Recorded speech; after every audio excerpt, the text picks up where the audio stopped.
everybody, and welcome to another episode of Blood on the Razor Wire TV, where we bring it to you real and we bring it to you raw. Go ahead and hit that subscribe button if you haven't done it already. Okay, now that you're subscribed, make sure you hit the notification button as well. That way you get notified every time we drop a video. And like I always say, comments are very important. Make sure you leave a comment so we can interact and we can talk, because I promise to respond. And with that, today we're going to talk about some deep stuff, man. We're going to get a little deep. You know, we go real, we go raw. Today we're going to go deep as well, man. People have asked me to read some stuff like out of my book. So we're going to do that, and we're going to talk about losses, man. What it's like to feel a loss. You know, prison, isn't a place of happiness or party time or nothing like that. And someone had asked me in one of the comments, they said, well, you talk about all the bad stuff in prison. What about the good times? Well, I'm going to be honest with you. The show isn't geared towards good times in prison. This isn't camp special times, good times, or good times, special times, whatever that camp was when you were a kid. Prison is real. It's a dangerous place. It's a place of loneliness, depression, a place that you don't want to be, a place that you don't want someone you love to ever be in. So that's why I don't talk about the good times. And another reason why is because I can tell you that my worst day out here is 10 times better than my best day I ever had in prison, over 17 years. So I don't want to talk about the good times. I want to talk about the real times. I want to talk about the things that hurt to help prevent other people from making the same choices that I made. I don't want them to make the irrational, irresponsible choices that I made that led to, being in prison and being alone and depressed and sad and wondering if I'd ever get out. That's what it's about. That's what the channel's about. People have asked me, like I said before, to read some more of the book. So I'm going to read a little bit of this book. And it deals with, blood on the razor wire. If you haven't got the book, you can get it from us, signed copy. All the money goes to support the channel and support the mission and what we're doing. So I'm going to read part of a chapter where the kid that I was real cool with when I first got there, we were making moonshine in prison. And I can tell you that moonshine leads to dangerous times in prison. When people get drunk, that's when bad things start to happen. I've seen people killed just from getting drunk and talking shit and making the wrong choices, saying the wrong thing to the wrong person at the wrong time and end up dead. But it's deep because it also deals with my father.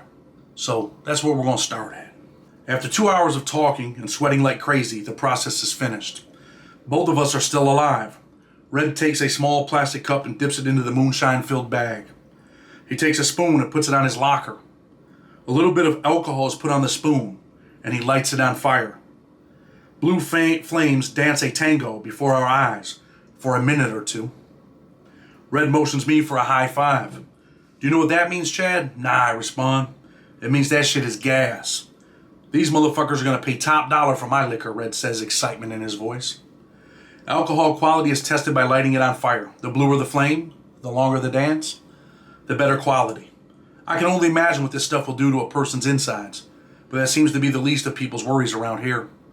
Nobody seems too concerned about their insides. Red's liquor sells like hotcakes. The prices vary. For half a pint, he pulls in 4 books of stamps, or $35. If you're thirsty but broke, you can get a small cup for $1.50. Red caters to everyone. Within an hour, Red pulls in 300 jail dollars. Not bad for 3 days of watching a bag of liquid turn into alcohol, then processing it for a few hours in extreme heat. Red shoots 4 books of stamps in the air toward me. I catch 3 and fumble the last one. It falls to the ground. That's for helping me. 4 for helping you, and I need 4 more for the heat and for your jokes on that wire, I reply. I was going to only give you 2 for being so damn scared, Red says, walking out of the door, leaving me in his cell. I know where he's going without him saying. His newly earned stamps will be going to the Serranos. Right now, they own the prison heroin market here at Big Sandy. Many men here are victims of the same addiction. They cannot get out of the infamous cycle of shooting heroin. Black tar heroin through a homemade needle is an escape from prison. It quells the pain of loneliness for a short time. Drug abuse was the road that led legions of these men through Big Sandy's doors. The addiction is its own journey with no end in sight for the addicted. With the extreme violence on this end, I will never be able to comprehend why any of these prisoners would ever allow their judgment to be clouded with drugs. It is easy for me to recognize. I always have to be aware of my surroundings. Who's who, what people are doing and saying. Life could be over in the blink of an eye if I'm caught off guard. Plenty of people will be off guard today, thanks to Red's moonshine. Others will be nodding off into a heroin daze. Danger for everyone. More for those intoxicated. Danger is looming in the distance. Red is back with a Kool-Aid smile. He knows that the venom he puts in his arm will take him out of here before long and to his temporary special place. While he cannot escape the razor wire physically, Black Tower allows him to do so in his mind. You don't want to watch me do this shit, do you, Red Ass? I don't give a fuck. I am interested in knowing how he is going to intravenously contaminate his body. As expected, Red has a homemade device that looks like the needle Jamie Foxx used in the Ray Charles movie. Even prison cannot stop people from dancing with the opiate devil. Red's prison-style syringe is easy to make.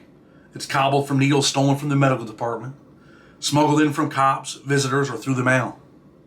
Points for the needle sell for 2 books of stamps. Once a prisoner has a point, they cut an ink pen in half using dental floss as a saw. The tip of the pen is melted around the needle. Once that's done, a bladder is needed. That is usually made from a milk bag's nipple attached to the other end of the pen. All this is held together by a rubber band. Prisoners are innovative people. They have to be. My eyes are focused on Red. The whole situation has me in curiosity's grip. Come on, man, you gotta stare at me, bro, Red Ass? I just want to see how this shit works, Red. You're gonna fuck up my high, man. Shut the fuck up. Just do what you gotta do. With that, Red squeezes the bladder, lighting his veins on fire with pleasure. In a short time, he will no longer be here. His escape is imminent, but he'll be back. He pulls the binky out of his arm and licks the blood spot, bopping his head ironically to Leonard Skinner's song, Needle in a Spoon. I watch his eyes grow heavy as the music plays. His lips curl up into a tired smile. His head nods downwards. After a few seconds, he tries to lift his head. His eyes too, but the scenario repeats itself over and over. Red has no control over himself. The poison dances in his veins. I've seen this dance before. Again, something about this dark place takes me to a sad place from my past. Looking at Red, I see 1993. My father. I have to find him. No one else knows where he is, but I do. When he cannot be found, I know he's in the party room. I rush out to find him. He is here. I find him, although secretly, I hoped he would not be here, but he is sitting in a chair. Dad, what the fuck are you doing? You're already high, you scumbag? Your son's funeral is an hour away. No one can find you, I say through clenched teeth. Come on, Chad, help me. Your son just killed himself, and this is what you're doing, bitch? Huh, bitch? I yell in anger. The pain of my brother's suicide combined with my anger at my dad's irrational decisions to be a dad and not a father causes me to draw my hand back as I shriek, fuck you, punk. And I do it. I slap him across his face. Never would I ever have thought I would have the courage to slap the man who brought me into this world. Today, though, is the first day that I accept he is nothing more to me than a dope junkie. For all he has put my mother through, the disrespect, the beatings, I think about beating him to death in this party room. I'm 14. Instead, I spit on him as I leave. Behind me, I hear him say in a low voice, fuck you back, motherfucker, as he laughs. I no longer have any feelings for him. Nothing can fix his absence from my brother's funeral or my life. I run home wearing tears of anger, determined to tell my family I could not find my dad. I shake my head as I come out of my daydream. Red getting high took me out of Big Sandy too. I escaped to another dark place. Left this one for that one. My eyes focus again. One single teardrop slowly rides down my cheek. I wipe it away swiftly. I focus on Red. Standing up, I say, you know what, Red? You're a fucking loser. I'm out of here, kid. Walking out of the door of this sauna, I turn back at Red's voice. Chad. What's up, loser? I respond. Fuck you back, motherfucker, he says in a slow voice. Then he is laughing uncontrollably. Wow, right? I mean, the channel's real. The channel's raw. The book is real. The book is raw. And what's sad is that so many kids, man, have lived that life. So many kids become a victim of their community, of their environment. You know, so many kids are left fatherless. And this ain't really a message today for kids, man. It's a message for fathers, man. It's about laws. How many kids lose their fathers to drug addiction?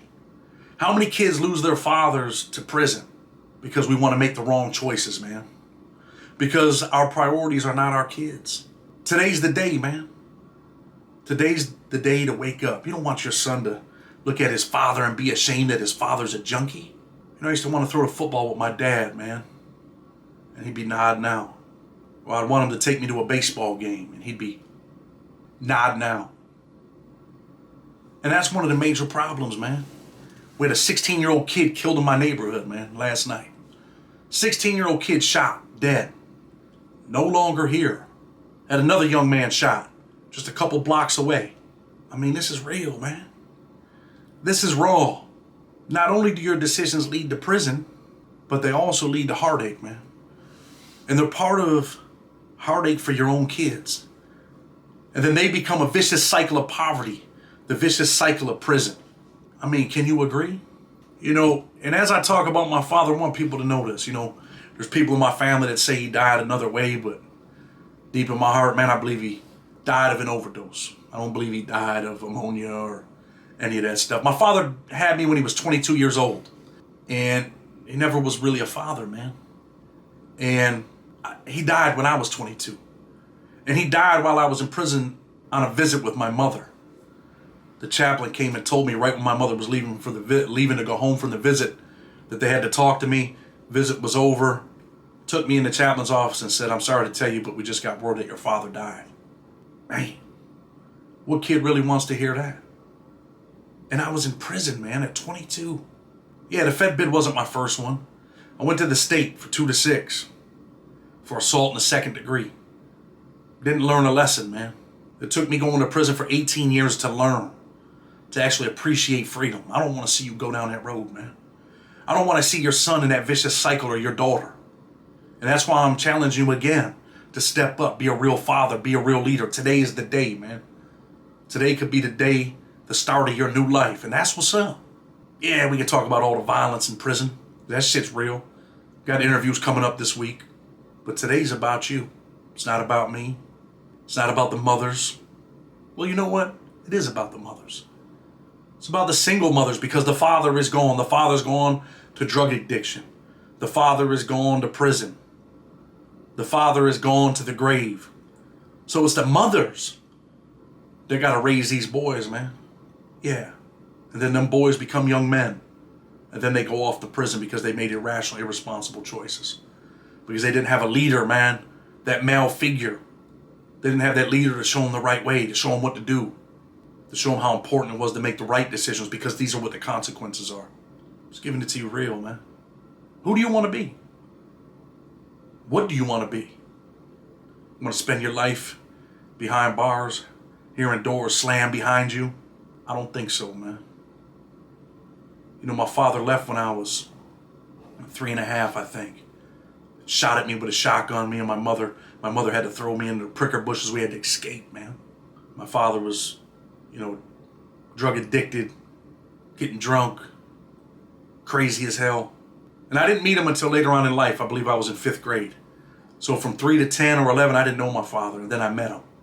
And I met him at the height of his addiction, man. My father was a big-time weed dealer, had a bunch of money, but he also had an addiction, man. And that's when I met him, and I tried to get close to him, man. And there were times when we had good times, but at the end of the day, like I said, he couldn't throw a football to me. Couldn't take me out to the basketball court and play a little ball. My father was a good basketball player when he was younger. He was a big dude. But he couldn't do any of those things. Because at the time that I wanted to do them, I'd see him nodding out. That's a sad sight to see, man. That's a sad sight to look at your father and look at him nodding out. You just want to throw the baseball with him. You're embarrassed. You don't want the other kids to see your father, man. That's real. That's raw. It's up to you, man. I want you to go look at yourself in the mirror, man, when you're done watching this video. For real. And ask yourself what you want to be. And you know, it's a lot more important to me now because like I mentioned that, I recently got remarried to my ex-wife and she's pregnant with twin boys. And now I get the opportunity, man, to be a father. Hopefully, to 2 little boys, right? And I know in my heart that I want to be their inspiration. I want to be their hero. I want to be their protector. I want to be their guide. I want to be the person that they look up to and say, man, that's my dad. I'm proud of him. I want your son to do the same thing, man. Kids are getting killed here in this city every day. Kids are getting killed in Chicago every day. But if they had a father, a male figure that was doing the right thing, someone that they looked up to, someone that they respected, I have to wonder if they'd be getting killed in the street. It's a sad day when a 16-year-old gets shot and killed, man. That young man hasn't even lived his life. He doesn't even know about life. He's only 16. What about his mother? She's going to bury him. This week, that lady is going to bury her 16-year-old son. And she's going to live with that for the rest of her life. Maybe he did have a father. Maybe he had a father in his life. But I'm willing to bet that he didn't. Sad, man. Sad. It's about you, man. It's about change. We must seek to see the change that we seek to see in others, man. That's what's up, man. We must become the change that we seek to see in others. Correct me. You want to be a part of that change? You want to keep getting money? You want your son to have to come visit you on a visit when he's 4 or 5, 7 or 8? Then when he's 16, you get the call to the chaplain. You go to prison when he's 4, he's 16. You're in prison, you finally wisened up and you changed your life, but it took all that. And then they call you to the chaplain to say, look, man, we're sorry. Your son was killed last night. That's what's going on, man. That's what Blood on the Razor Wire TV is all about. It ain't just about the blood left on the razor wire. It ain't just about the homies that died in prison or the homeboys that died out on the street. It's about change, man. Losses. Damn, man. This ain't like gambling, man. You lose a couple $100, you lose a couple $1,000. You're gambling with your life, man. And while you're looking in that mirror, ask yourself what you're worth. And I hope you tell yourself that you're priceless, man. Blood on the Razor Wire TV. We bring it to you real. We bring it to you raw. Hit that subscribe button. Hit that like button. But more than anything, be that father that your son can look up to. With that, until tomorrow, we're out.